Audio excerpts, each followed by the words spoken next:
Hi everyone, welcome to the lab. My name's Cindy. Today we're going to be using 3 techniques to upcycle old clothing for St. Patrick's Day. For my projects I used 2 t-shirts and a cardigan sweater, but these techniques would work on other items as well.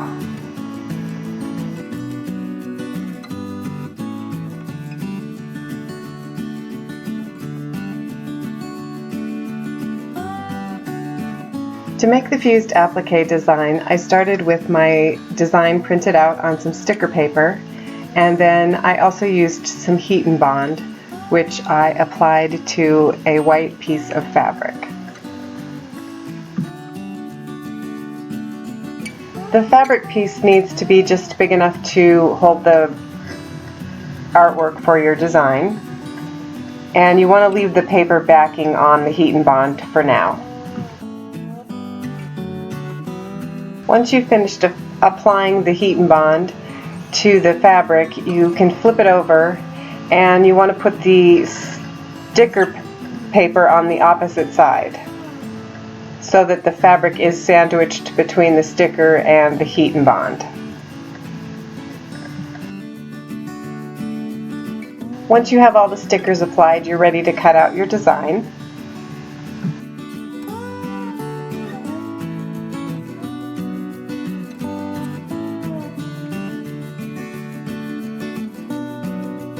And then you can remove the sticker paper and the paper backing from the heat and bond, and what you have left is the fabric with the adhesive on one side.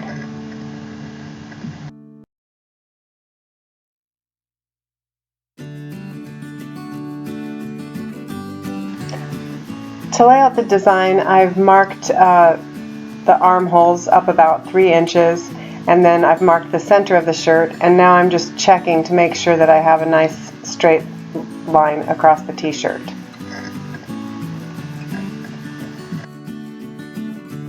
Once you have a nice parallel line, you're ready to lay out your design, and you just want to make sure that you have the adhesive side facing the t-shirt.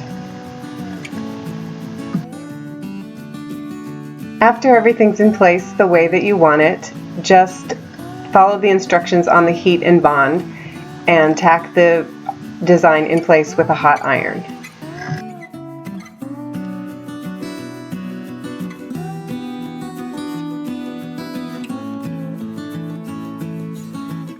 For this design I used just regular paper to print out my design, and now I'm tracing around it with a Sharpie marker.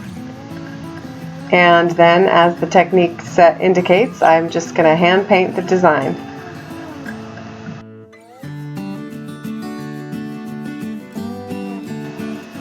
To paint the background letters, I'm using a nice soft, flat, straight tipped brush. This technique will make your fabric quite a bit stiffer, so you want to keep that in mind when you're choosing whether or not to do this technique. But one of the best things about it is that it can cover up things. This sweater actually had a little stain on the front of it that I just painted right over the top of. To paint the outline, I'm using a nice soft tip brush with a pointed tip and a little bit darker color of green.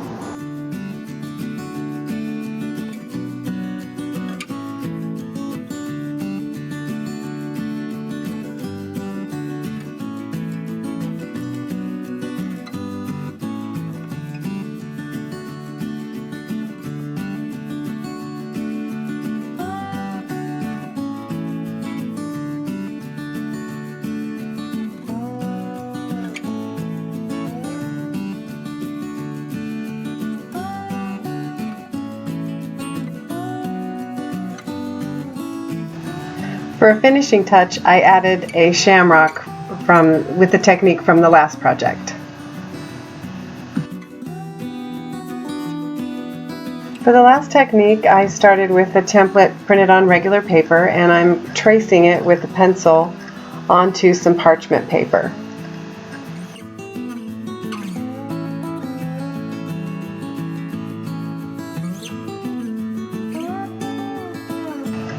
Once I have the design sketched out, I'm covering it with some clear packing tape and then cutting it out.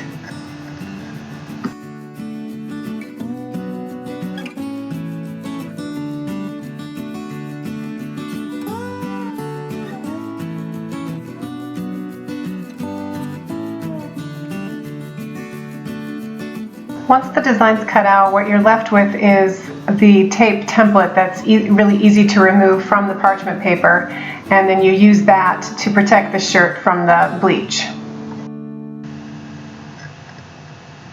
Here I'm just adding a piece of cardboard in between the layers to protect the back of the shirt from the bleach.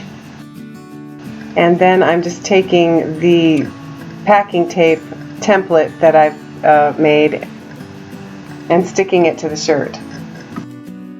For this design I used a stencil brush to apply the bleach to the shirts, just so I could keep it just on the pocket.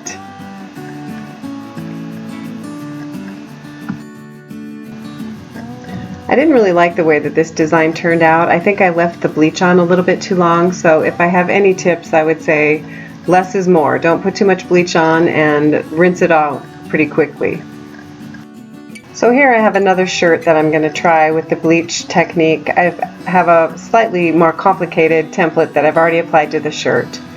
And now I'm just using a spray bottle to spray a little bit of bleach on.